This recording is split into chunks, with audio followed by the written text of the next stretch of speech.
Mesdames, Messieurs, bienvenue à cette édition du journal qui sera avec cet élément en sécurité. 29 présumés bandits ont été arrêtés dans le Grand Katanga par le service des sécurités. Ces présumés malfrats ont été présentés ce mercredi 19 août 2020 devant le membre du gouvernement provincial du Lualaba par le ministre provincial de l'Intérieur, Deoda Kapenda. Reportage.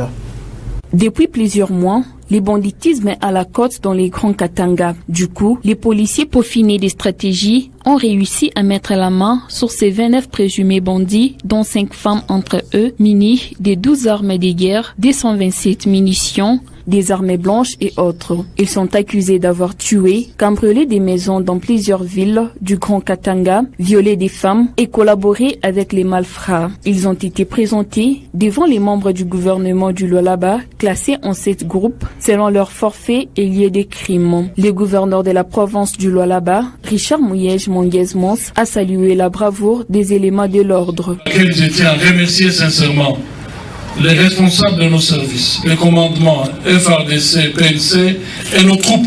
Pendant que nous dormons, ils sont dehors en pleine nuit parce qu'ils tiennent à ce que nous puissions avoir la quiétude. J'aimerais, souvent c'est eux qui nous applaudissent, mais je voudrais qu'on les applaudisse aussi. Et nous continuerons à réfléchir pour rendre aisé leur travail, parce qu'ils nous aident à aider nos parents à retrouver leur quiétude. Mais cette fois-ci, chers amis de la justice à tous les niveaux, justice civile ou militaire, j'aimerais qu'on mette du sérieux et de la fermeté dans le travail. Ce sont des bandits. J'allais dire, je regrette qu'on ait banni la peine de mort. Mais ils ont tué ces gens et il ne faut pas les laisser dans la rue. Mais aussi, quelques inquiétudes restent face à la gérance de ces hors-la-loi. Je voudrais vous féliciter sincèrement, mais exprimer aussi quelques inquiétudes, parce que j'ai appris, on l'a dit une fois, mais j'ai retenu, il y a parmi eux des gens qui ont été arrêtés et relaxés. Au niveau du Conseil de sécurité, on doit comprendre comment cela arrive. On arrête un criminel, un voleur, un violeur. Ce sont nos parents qu'on viole, qu'on humilie, et la personne se retrouve dans la rue. On doit comprendre. Je crois qu'on aura une réunion de sécurité pour comprendre cela. Mais aussi, en toute humilité, informer l'opinion qu'il y en a encore beaucoup qui courent la rue. Il y en a encore beaucoup qui continuent à chercher à entrer dans la maison de nos parents. Et nous les voyons dans les rapports que nous recevons chaque matin. Et ces voyous qui sont là doivent nous aider à démanteler tous les réseaux. Nous n'allons pas nous fatiguer, nous n'allons pas arrêter les enquêtes, on doit poursuivre ces enquêtes. Il s'y est de signaler que c'est grâce à la collaboration entre la population et les agents de l'ordre qu'ils ont réussi à mettre la main sur ces inciviques. De la sécurité au transport cette fois-ci, après la relocalisation des arrêts de bus de l'avenue Fifi Masuka vers l'avenue Mangui, les chauffeurs commencent déjà à se plaindre suite à certains qui ne respectent pas la décision de l'autorité urbaine. Suivez. Les passagers embarquent déjà. Les receveurs ou tchadiens de son côté fait appel aux clients. L'engouement est fort. Les taxis du tronçon Ville-Manguéji sont alignés sur l'avenue Mangui. Sur le 100% des chauffeurs de cette ligne, seule une infime portion des chauffeurs acceptent de prendre les gens sur cet arrêt. Les autres sont encore aux alentours du rond-point Manguéji. Résultat, voilà les embouteillages qui continuent dans les encablures de ces ronds-points provoqués par l'embarquement illégal de passagers sur la voie publique, dit Kimbirikité, chose que déplore le chef parking Deo qui appelle le chauffeur à stationner sur l'avenue Mangui. Nous avons remarqué que les chauffeurs vont au rond-point Manguéji et prennent les gens tranquillement sans être tracassés. Nous sommes ici pour épauler le gouverneur car on ne veut plus des embouteillages, que les chauffeurs viennent ici à Mangui. Ces chauffeurs qui ont choisi de travailler sur Mangui se voient buter à un plus grand problème, l'état désastreux de la route à quelques mètres de l'arrêt de bus. Il faut être bon conducteur pour passer dans ces sables ou avoir un véhicule avec un mécanisme de traction très efficace. Dans le cas contraire, stationnement obligatoire. Les motocyclistes, eux, sont obligés de mettre leurs pieds dans du sable ou être poussés. Cette situation reste inquiétante pour tout le monde, surtout à l'approche de la saison pluvieuse. Nous souffrons énormément. L'avenue est beaucoup fréquentée, surtout quand LDK est barricadée lors des manifestations. Tout le monde passe par ici. On l'a oublié.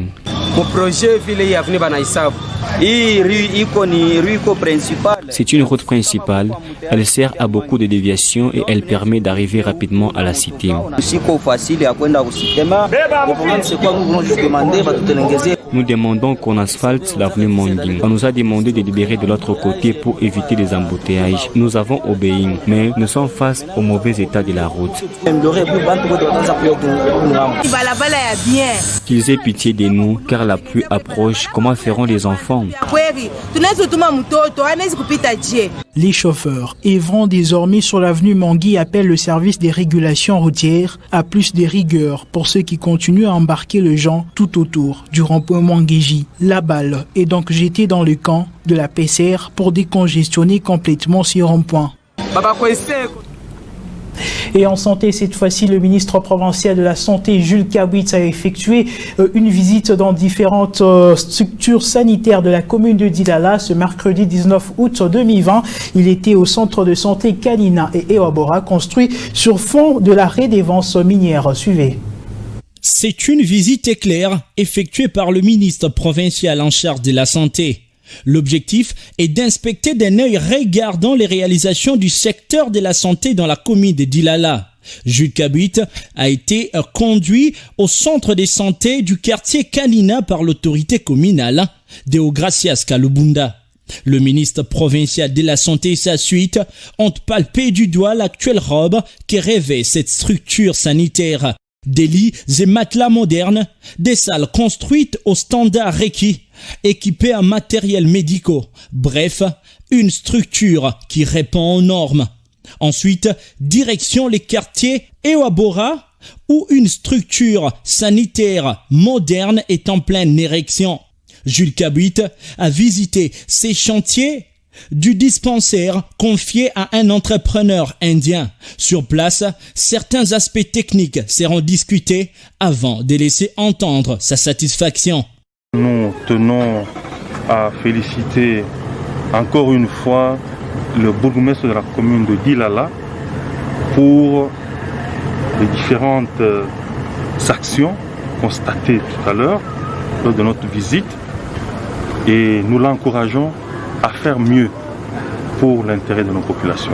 Rappelons que toutes ces réalisations sanitaires sont le fruit de la redevance minière due aux entités territoriales décentralisées. La journée mondiale de la photographie est célébrée dans le monde entier le 19 août de chaque année et à Kolwezi, les photographes sont butés à plusieurs difficultés, notamment l'avènement de smartphones ou appareils intelligents, mais aussi à l'accès très difficile aux sites touristiques. Suivez. Cet homme qui, en l'espace d'une fraction de seconde, est capable de marquer la mémoire à vie de ceux qui découvrent sa photo. La photographie ne se résume pas qu'en image seulement, mais aussi en l'art qui se cache derrière l'objectif. Métier noble qu'il soit, ces personnes qui s'occupent professionnellement de la photographie et qui en fait leur gagne-pain sont butées à plusieurs difficultés quant à l'avènement de la nouvelle technologie et surtout pendant cette période de la pandémie à coronavirus. La difficulté, c'est nous les photographes, nous sommes un peu dérangés parce que nous n'avons pas de clients. Tout le monde ils sont avec les appareils, on fait les photos à la maison avec l'appareil. Nous, pour avoir les clients, en tout cas, c'est difficile. Nous avons les difficultés avec les agents de la sécurité. Des fois, comme par exemple, on avait dit qu'on ne puisse pas accéder ici. On avait respecté toutes les mesures barrières. Mais maintenant, quand nous sommes arrivés le 16, nous avons vu les agents de la sécurité qui sont venus, ils commencent à fermer les portes. Nous avons dit non, on ne peut pas fermer puisqu'on nous a déjà autorisé. Nous avons les masques, toutes les conditions sont remplies. Mais c'est ça les difficultés que nous avons. Une activité en rapport avec cette journée a été organisée à Kolwezi par les photographes réunis au sein de leur association, mais aussi par diverses personnes du monde entier, quel que soit leur centre d'intérêt. Liberté d'expression. Toujours en humanité, parlons cette fois-ci d'un insecte, c'est la moustique. C'est depuis 1930 qu'une journée est célébrée, c'est la journée de la moustique qui vise à prévenir plusieurs maladies qui sont transmises par ces agents pathogènes. Tonton Kayombo, expert en santé publique, nous parle des inconvénients de moustiques. Suivez. Il y a plusieurs types de moustiques ou espèces de moustiques dans leur règne. Et les moustiques en général sont des agents vecteurs, des agents pathogènes. Les moustiques n'ont aucun avantage dans l'environnement. Mais par contre, les moustiques posent beaucoup de problèmes de santé publique. C'est-à-dire que ce sont les moyens qui véhiculent, qui propagent les agents pathogènes comme le plasmodium en cas de paludisme. Et en cas aussi de maladies tropicales négligées, les moustiques interviennent.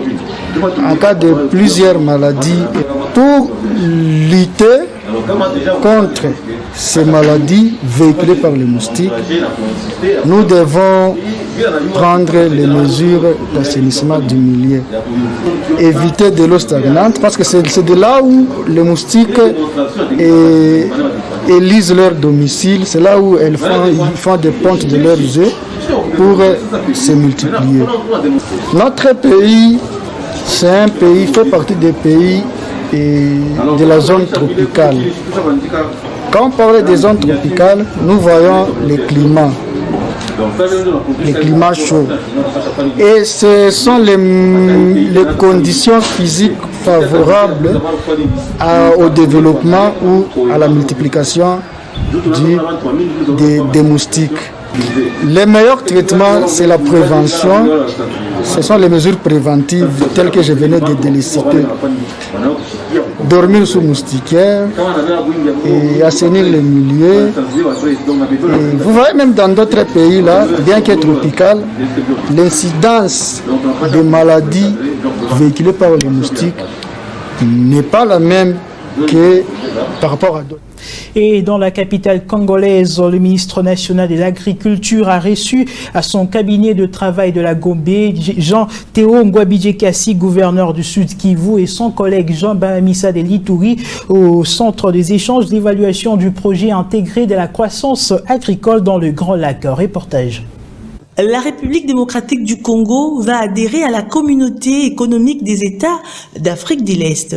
C'est dans ce cadre que le ministre d'État en charge de l'intégration régionale, Maître Pépin Guillaume Andiolo, a mis en place un mécanisme de consultation avec les gouverneurs des provinces frontalières des pays de l'Est.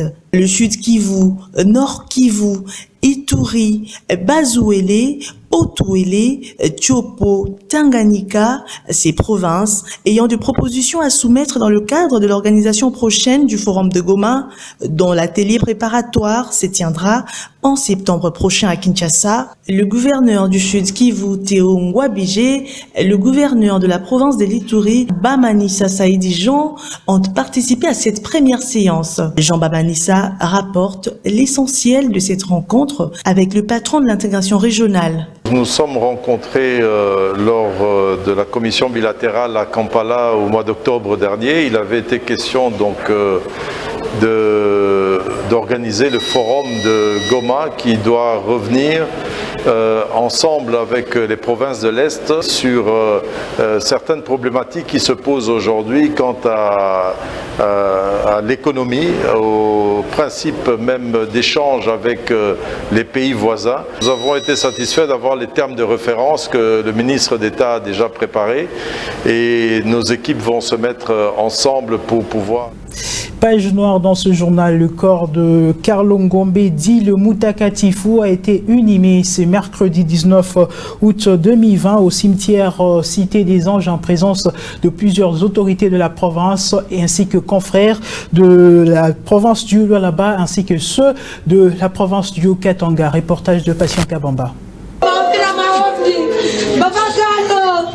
C'est toute une marée humaine constituée d'amis, collègues des services, autorités politico-administratives qui sont venus rendre les derniers hommages à celui que l'on a surnommé les Mutakatifu Etie Homo Marc Justin Kalongombi. En premier lieu, c'est le gouverneur des provinces Richard Muyej-Monguesmans qui s'est incliné devant les cercueils de l'illustre disparu. Ensuite, les cortèges funèbres s'est dirigé vers l'avenue Saïza où a été exposé la dépouille mortelle de Kalongombi, suivi des dépôts des gerbes de fleurs. C'est aux environs des 15 heures que les corbillards transportant les cœurs des Etie Homo a foulé les cimetières nécropole Cité des Anges. Après les mots des membres de famille, les corps a été mis en terre à la vallée honorairement où reposera à jamais Kalongombi. Juste après son enterrement, les témoignages n'ont pas tardé. Carlo a fait beaucoup pour les médias de Tunisie. Il est parmi les premiers qui ont commencé cette activité dans la ville. Alors en tant que tel, il y a beaucoup de choses, beaucoup de souvenirs. Il a eu à organiser assez de formations avec Alco à l'époque, dont plusieurs ont été bénéficiaires.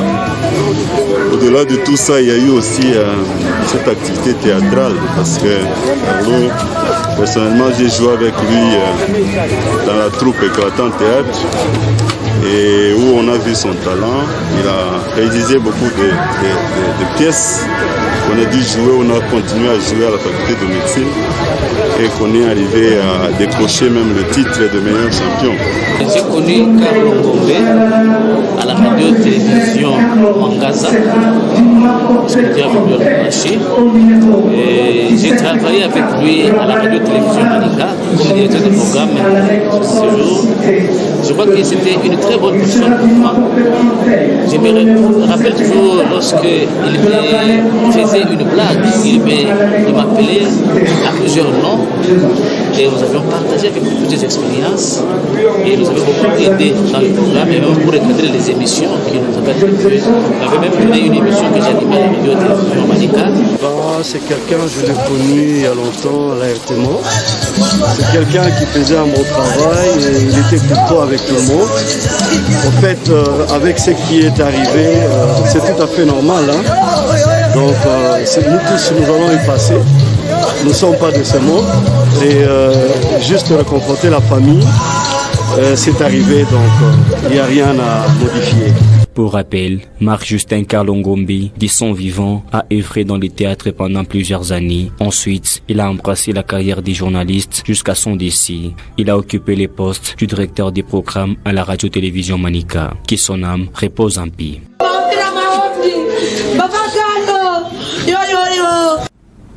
Que l'âme de l'illustre disparu repose éternellement en paix. Toute l'équipe de Wangu Radio-Télévision présente ses sincères condoléances à toute la famille éprouvée ainsi qu'à la famille médiatique qui est la RTMO. C'est par cette page noire que prend fin cette édition du journal. Merci à vous de nous avoir suivis. À très bientôt.